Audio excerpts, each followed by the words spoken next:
Well, here it is. Another one of those days. Don't ask, I'll tell you. You know, when it's dark and gloomy all day long, it affects your attitude for the day. And it's a good thing there's nobody around but me. But I talk to myself. I don't need anybody to talk to. I just go stand in front of the bathroom mirror and I talk to myself. And I get the right answers when I do that. But let's just move back a few days when Jan and I both went to the doctor together.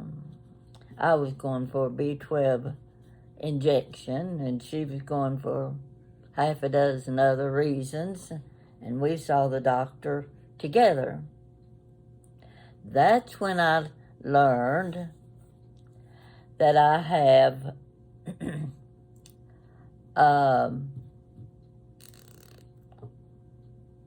arthritis. Oh, osteoarthritis. That's what I was trying to think of. Okay. Not me. Yes, me. Now, I don't know anything about arthritis. Never experienced but a tiny bit of it in my whole family. I can't have osteoarthritis. I just know it's painful. Well, folks, I'm finding that out. This left knee of mine is giving me trouble. Those of you that have arthritis, I don't have to describe anything to you, and I'm not going to go into a long rigmarole about it. Except, in my case, it's like this. I'm not going to be getting around too well in the near future, and I'd say anytime after that, because I don't think it goes away. I'm not looking forward to it. But I'll tell you this. This is how my day's been since I went to the doctor. You know how a little baby that's just learning how to walk, it's his first day of standing alone, and he's going to walk, and you watch him, legs spread apart, arms out, and he's going across the floor, and he doesn't fall. That kind of describes the way I'm walking now. Gotta be careful.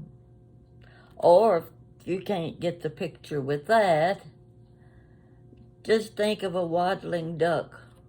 You know how a duck waddles? Yeah, I kind of waddle too. It causes my feet to hurt, my knee to hurt. And I have to be very careful that I don't fall. So you've got the picture. That's who you're dealing with nowadays. Now don't need any feel sorry for you comments. A lot of people have got it, a lot of people have had it, and a whole lot worse than mine is now. But it's my time to take the grandstand and let you know. Granny Pat has osteoarthritis, and right now I'm taking a lot of Tylenol. That's what the doctor told me to take now. You can tell me anything you want to, but usually you go by whatever your doctor says. Maybe. I'm not real good at following instructions when it comes to medicine. Get that out of the way and we won't discuss arthritis anymore. I hope. Okay, all day long of checking my messages, and gosh, it's awful quiet on YouTube. Where are you folks? What are you doing today? I'm not hearing from you. Don't tell me you're waiting for another story, because I just don't have that many stories locked up there. But I sat there on the couch, and I waited till about 6 o'clock, went in, fixed me a dish of potato salad. And I'll tell you this, I do make good potato salad. And you know something else? When I go to the grocery, I usually get a little bit of shaved ham for sandwiches when I don't want to be fixing anything heavy. I can run in the kitchen in 5 minutes. I've made a ham sandwich or even a grilled cheese with ham on it or something. But this time I thought I would get the turkey, the shaved turkey. It's usually the honey baked kind with the maple syrup, that sort of thing. Gives it a good flavor. And I've discovered I can't tell much difference in the honey-flavored ham and the honey-flavored turkey. They just taste alike to me. So this time I bought turkey, and it's good. So that's what I had for supper. A little turkey and my potato salad. Okay, now you really needed to know that, I'm sure. So I was wandering through some of the YouTube channels, you know, the things that you check off what you want to watch, and one popped up, and I recognized it. Let's go back a couple years. That's when I was in the kitchen and I was making she crab soup. It is one of the best soups I've ever eaten. And I had made it before because I got the recipe when I was in Charleston, South Carolina one year. And I just had to try it. So this lady, she saw my recipe and she decided to try it. I'm going to tell you this. Check her out. Follow her recipe, not mine, because she did a beautiful job of making she crab soup. And she had her husband sitting, what am I doing there? Oh, that's my pen in my hand. She had her husband there to sample the soup for her when she finished. She did a beautiful job of making she crab soup. And not only that, she copied my chili bun recipe. I could tell she was a good cook just by the way she stirred her ingredients in the pot. She just had a manner about her that said, yeah, I would eat her cooking any day of the week. Now, in order to see her, and I want you to write this down, her channel is called Charmed Life, Life. And the video you want to watch is entitled My Love Letter to Granny Pat at Chit Chat with Granny Pat. That's what you're looking for. And she will show you how to make she crab soup. And you will want to make it just watching her stir the ingredients in her big ironstone pot. So I wanted to tell you that first and make sure you make a note of it, because you'll be glad I told you. I don't know what made it come to mind, but I got to thinking back about when I used to take trips with my friend Sandy. Also, I want to go back even further than that. When I first got on the internet, we had email, and we didn't have YouTube then. You had your own individual website. Now, I'm not going to be explaining this the proper way, but I think you'll get the message. People set up their own websites, and you had to join the website in order to participate and pass along information back and forth. Well, this man that I spotted his website, it was about genealogy. And at that time, this is in the 1990s, at that time, everybody was getting into family history. They were looking for genealogy websites and trying to find their own ancestors. Well, that's what this man was doing because he was writing a book.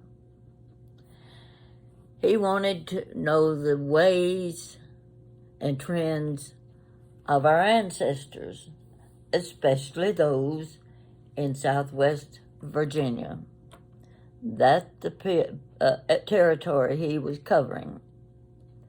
Well, I would contribute a comment or something about what my grandmother did or what my great-grandmother did or the farm that my grandfather had. Just little things when he asked questions. And there were a couple of ladies on this website, too. It was a really good website. People were, when he would ask questions, he would get several comments on other people's past history. And occasionally I would tell him about, my mother and my grandmother, when they made their feather beds and feather pillows and the process they went through. And when they, like their maple syrup, the way they would have these spigots in the tree trunks to gather the syrup from the trees. Just little things like that my mother had told me about. So when I would tell my story, these two ladies, they were wonderful writers already, and they had wonderful family backgrounds, and we followed each other. We got to where we liked each other's writing and would comment to each other. Okay, time goes by. Actually, the one man writing the book was the one that authored the book Benge. I've told you about Benge. I've shown you the book. Benge was the red-haired Indian chief, Cherokee Indian chief, and he was telling something about that. So I sent him information and told him that my great-great-great aunt, Susanna Carmack, was captured by Bob Benge, the Indian chief, and her sister-in-law were both taken away, and their mother-in-law had been scalped right there on the farm. So the Holston militia went after Bob Benge and his troop of Indian followers. They spent 4 days trying to track them down. And eventually, on the 4th day, one of the lieutenants, with his rifle, they caught up with Bob Benge and the trail of Indians and Susanna and her sister-in-law. Now, Susanna, I think she was the one, I don't know if it was Susanna or her sister-in-law, that was about 8 months pregnant. Now, you can imagine what that was like, going through those mountains, crossing those creeks, and the rocky hillsides in a condition like that. So they finally caught up with him. The lieutenant was the one fired the gun and killed Chief Bob Benge. Okay, that was my contribution to this man who was writing the book about Benge, and he included my story in his book. I have a copy of that, and if you look back through my stories, the early stories, you will see where I've told the story about Bob Benge. Okay, one of the ladies that was contributing to the genealogy of that part of the country, her name was Sue. I don't remember what her last name was. And we started communicating, and she one day said she had bought a house, or was just remodeling a house, and buying new carpet, new draperies, wallpaper, all that sort of thing. And she liked my ideas and said, I'll be coming to Lexington with my son to take him to the doctor. Could I come by your house and show you my samples that I have for redecorating? Sure. I said, come on. She did. And she had some really nice fabrics and all to show me, and I gave her my ideas of what I thought she should do.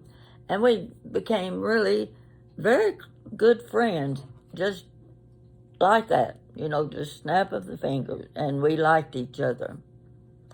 So as time went by, I kept communicating with her, and she remarried during this time and invited me to the place where she lived. She lived at Galax, Virginia. Galax? Where is Galax? I never heard of such a place. Well, one thing is, it's in the hills of Virginia. You got a lot of mountains. And she wanted me to come and visit. So I got with my friend Sandy, and I said, let's go visit Sue. She got bedroom space for us, and she and her new husband, they were going to show us around Galax. And in fact, we were near Mayberry RFD.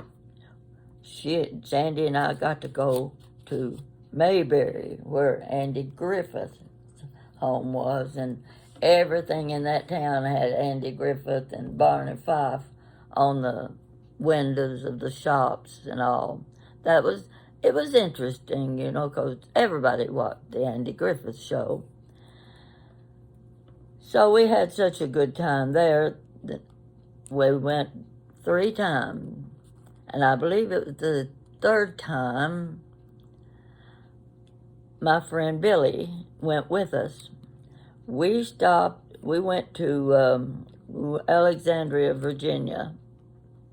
Alexandria, Virginia, is that it?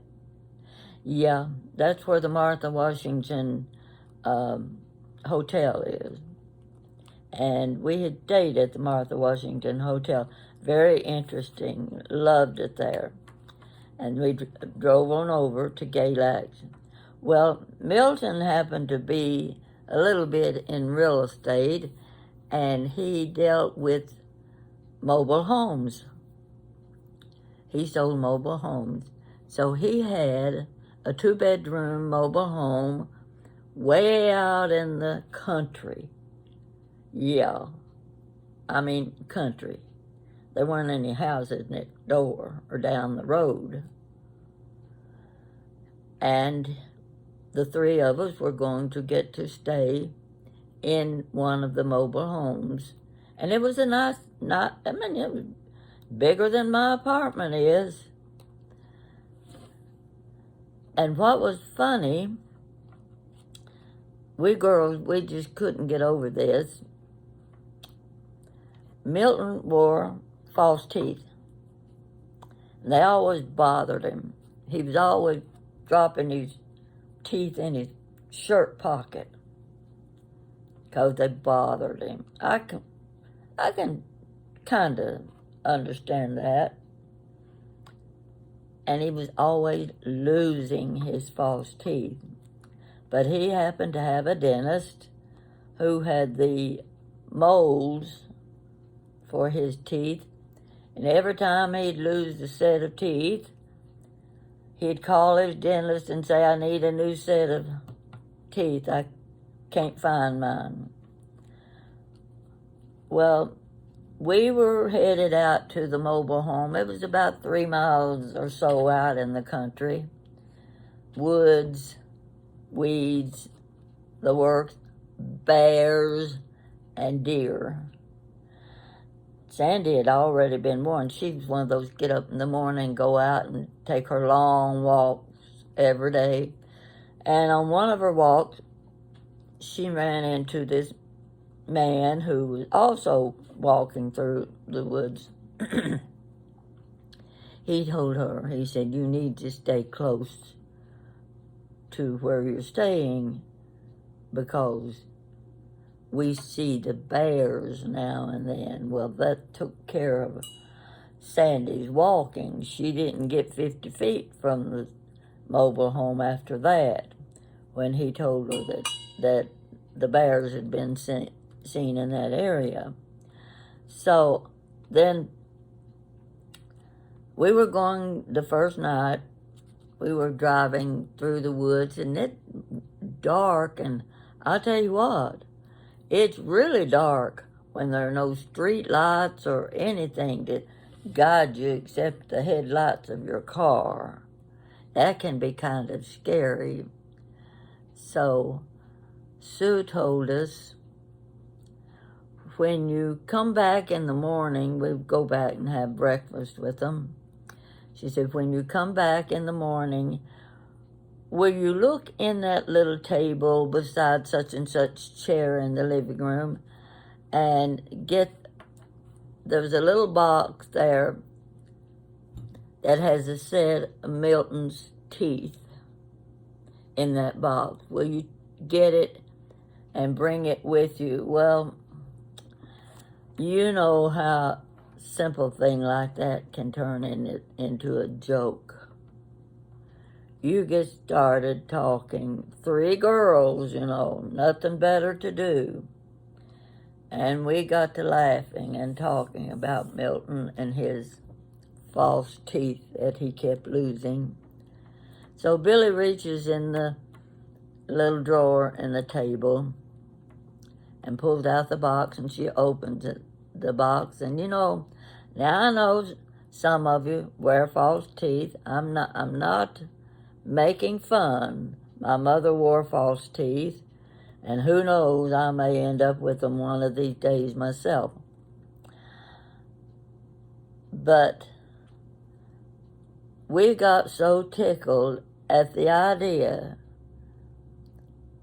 that Milton always had extra false teeth hidden away somewhere, and we were having to take his teeth to him. I don't know what it's like for you when you're looking at someone else's false teeth. It's one thing when they belong to you, but when you're looking at somebody else's, it's kind of weird. And then you get tickled, and then you start making jokes.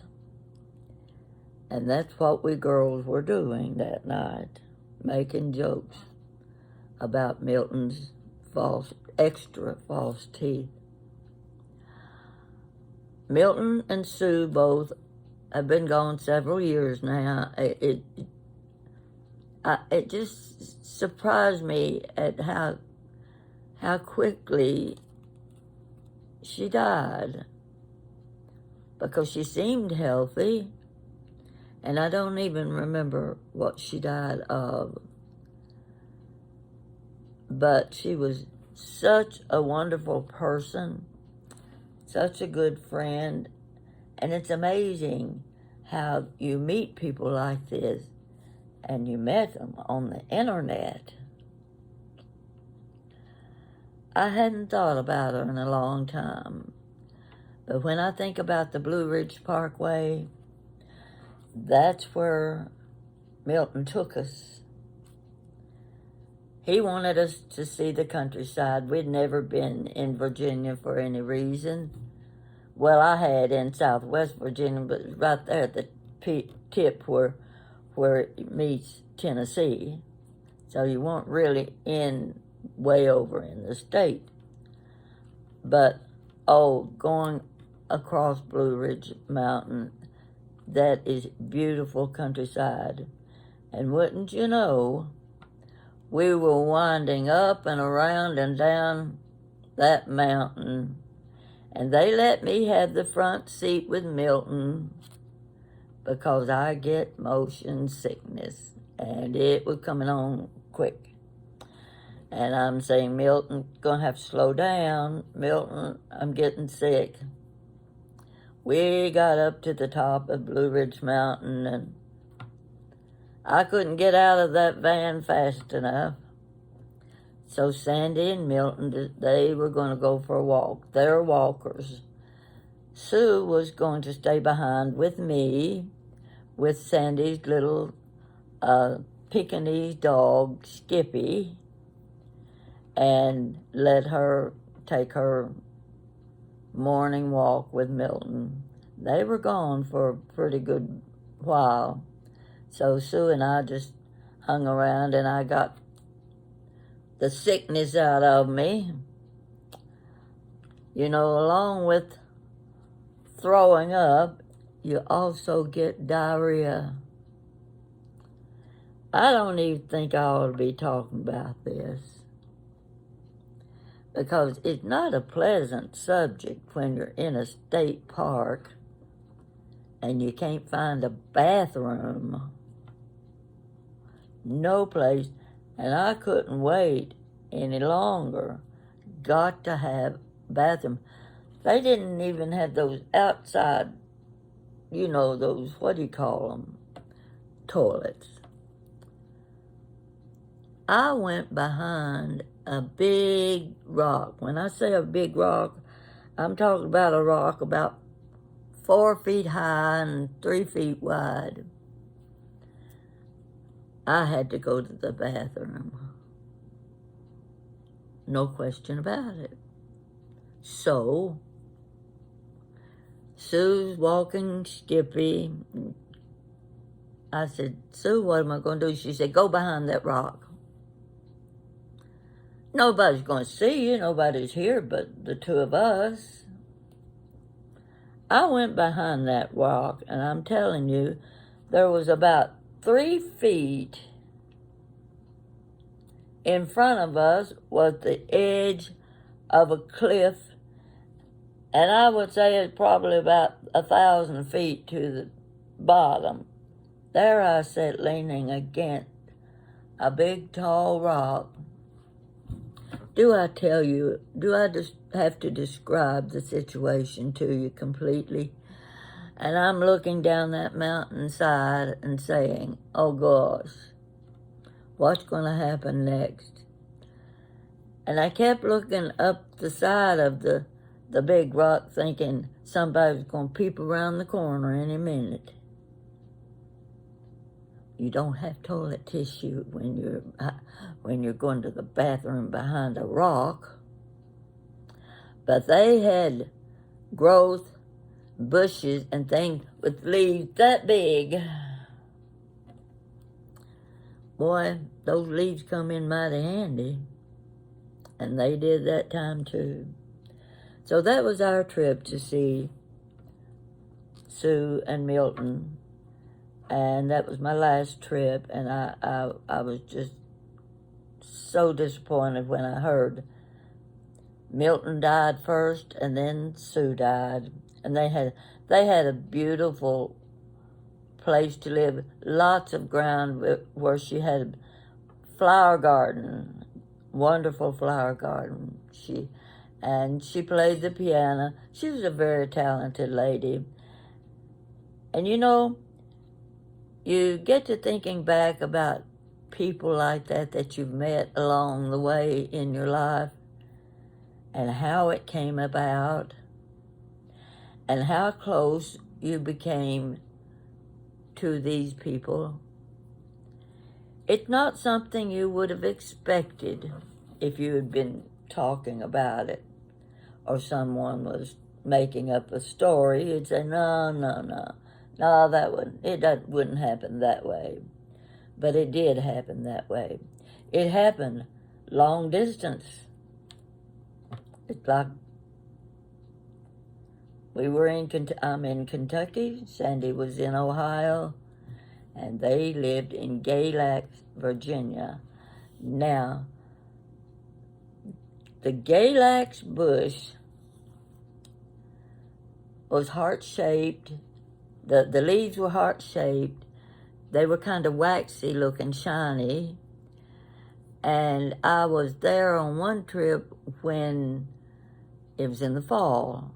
That's when the leaves were starting to turn. And all of those leaves were purple. I'd never seen anything like it. And she said, that's where the community of Galax got its name, was from the Galax bush. So if you ever hear that name, you don't know what it is, start looking for purple leaves. And Sue told me that florists would come and gather the Galax leaves for their floral arrangements. I don't know that I've ever seen any in a floral arrangement and wouldn't recognize it if I did see it. But I found it rather interesting to think that they just go out and they don't plant them in a garden, especially for floral arranging.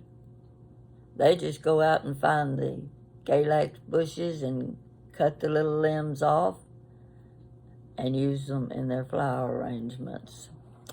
So, let's see if there was anything else I wanted to add to that. Oh, I've also told you my story about bittersweet.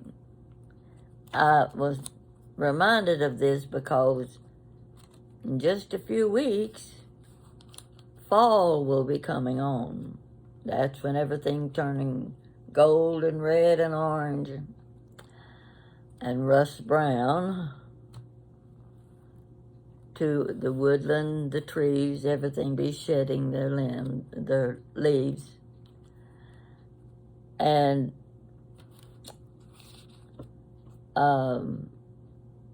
you start looking for bittersweet. Some of you are familiar with it, but I've always been familiar with it because there's a little place, every time my husband and I would drive from Louisville to Corbin, we would pass a section between Mount Vernon and London, Kentucky, Livingston. It was called the Wigwam Village. And it was Indian artifacts, true, full-blooded Indian there, had come up from Florida and entertained the children and the people that driving back and forth on the highway. This was before the interstate. And I always wanted to stop at Wigwam Village. My husband never would stop. No. So I did stop once, and they had a little, like a clothesline, and hanging from the clothesline were bunches of bittersweet. Now, bittersweet looked like little red berries, hard berries, and they have popped open, and the petals that have popped open are kind of yellow, sort of a dull yellow, and you've got the red berry inside.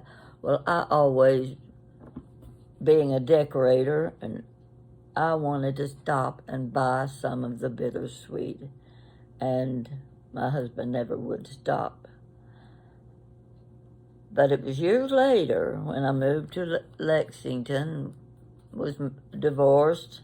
My kids were teenagers then, and that's when I went out one Sunday afternoon hunting bittersweet. Now, I've written that story. You'll have to look it up. I didn't check to see what number it was. But it's worth watching because I think you'll get a kick out of Bittersweet.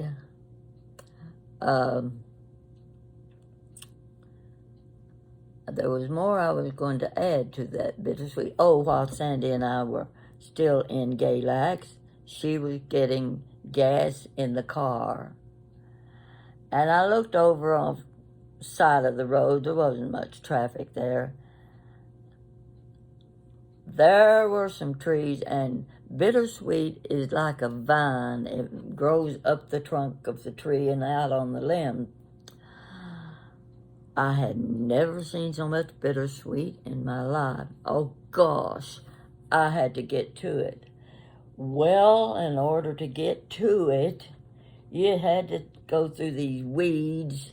You had to step down kind of like in a hole. You had to get down in there where the bittersweet was, and I was aiming to get me some bittersweet. In fact, I did. We filled the trunk of her car with bunches of bittersweet. Never seen so much in my life. But I took a chance. I took one step, took another step, down. Oh gosh, what have I got myself in? I actually thought the next step was going to be down and it wasn't going to be coming back up again. How foolish and careless.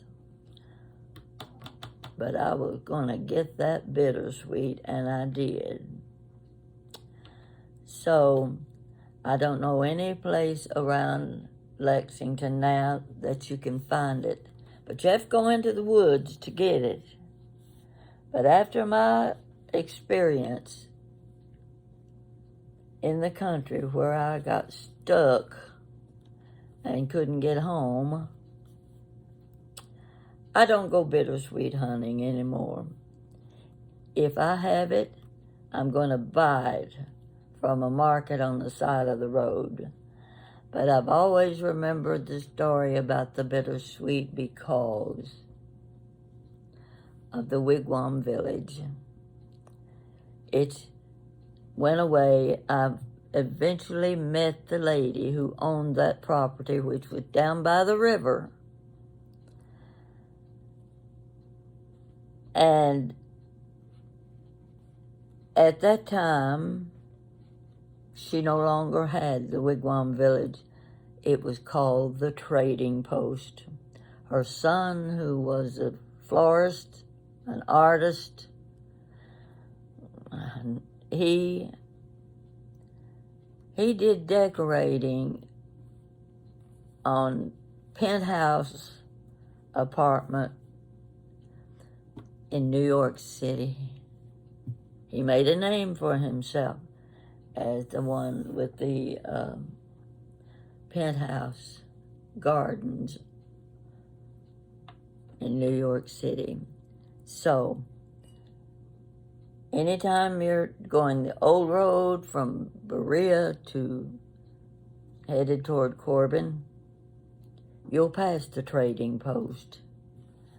And it is such a beautiful place. And with this lady's son taking care of it, she died a few years ago. Now, I don't know if the Trading Post is still open anymore or not. But it's one of those natural places down by the river, like I said, that you want to see because that's where nature is at its best. Now, I've covered several subjects there. I don't know where to go from here except to get me a drink of Dr. Pepper. Yep, here we go.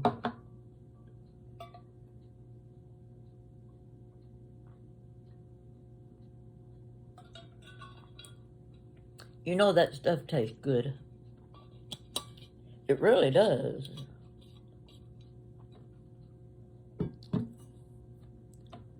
I hope tomorrow's a better day. I hope this osteoarthritis doesn't get me down. And don't be sending me all these messages about what to do, how to do it, what kind of medicine to take, and take care of yourself and all that stuff. I don't want to talk about that stuff. I either deal with it or else just grab me a Dr. Pepper, sit down and watch a good movie on TV and be done with it.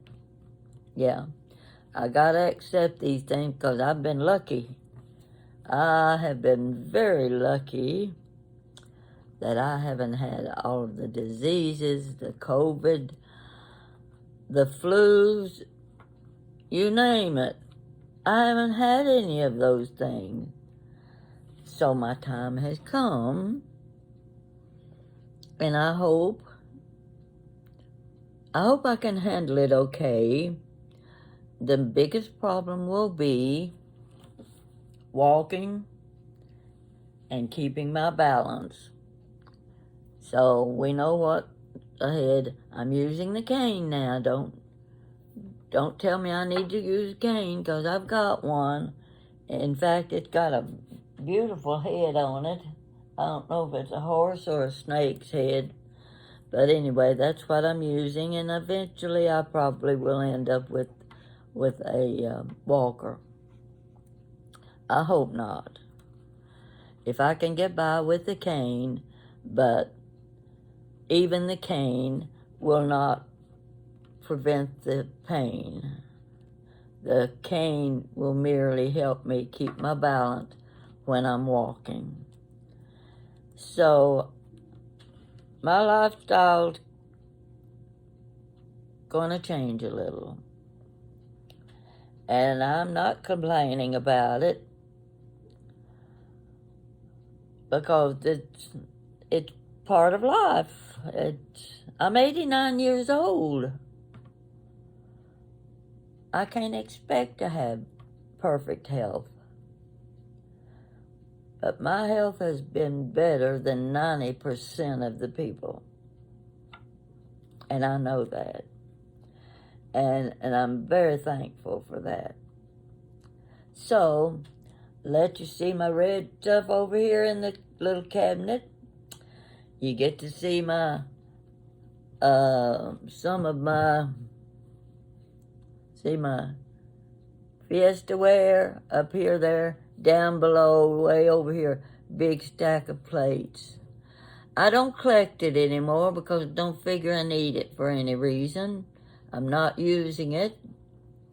It's just there to look at. Jan's waiting patiently to inherit it. And I know she'll take good care of it. If she doesn't, I'll raise from the grave and let her know. Yeah, because my Fiesta ware was the #1 collection. And the next collection is my jadeite. Those are the two things she'll take home with her. She'll walk out the door with those when I'm gone. And that's fine with me because I'm glad she's going to take it. I'm glad she wants it. So there you get just a picture. And this little lady, and there's another one over here. You can't see her for the spokes. But I'd never seen anything like that before when I found her. And those little slits in her dress, you see those little long slits? That's where you put your little napkins and make it look like a skirt. They have several different designs of the napkin lady, and I've only seen 3 of them. I've got 2. So that's one of those things you enjoy because it's rare. And people enjoy seeing something they've never seen before. And that's one of those things. There was another little dish in there somewhere I think it probably a dish in a dish, you know. In fact, like this one, I'm using it. Like this one right here. That's a little, what's it called? Well, it's a little dish. Anyway, that fits to wear. But you know what this is? This is the Maruhan occupied Japan. And it will say so on the bottom. You'll see a lot of tomato ware. This is not just tomato ware.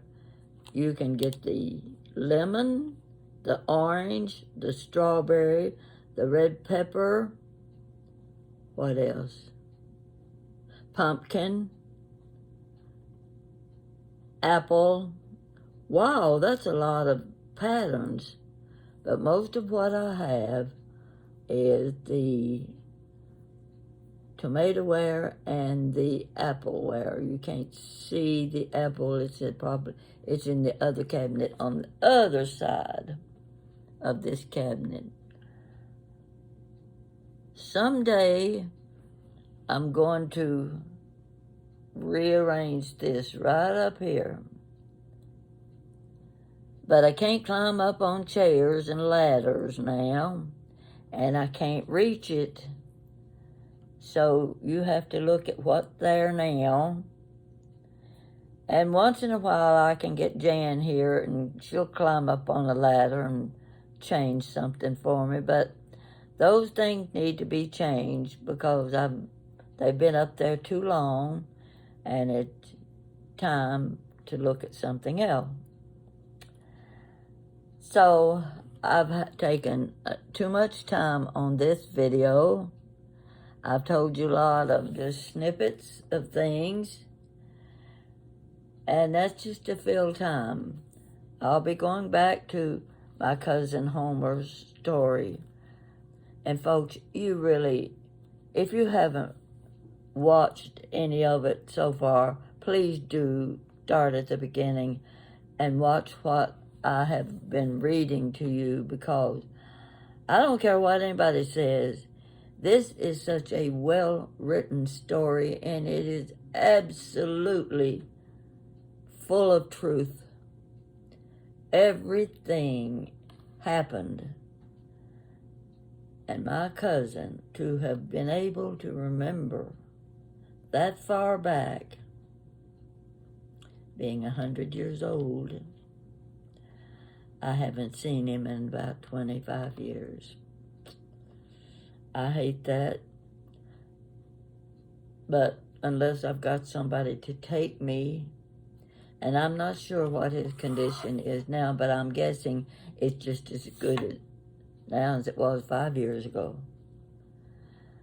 And I'm going to attribute that to good family genes. He and I both come from good family genes. My mother was 101. He's 101. It goes down the line. And who knows how long I'll be around.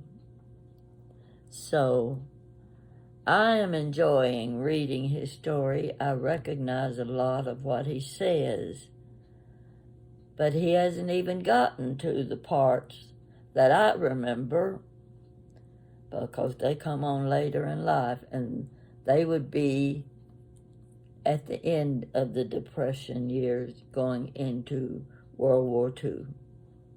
So please watch and give your comments of approval. You have to approve it. It's such a good story. And I want all of you to share in his story and to know this was part of your American history. So thank you for watching, and I'll be with you soon.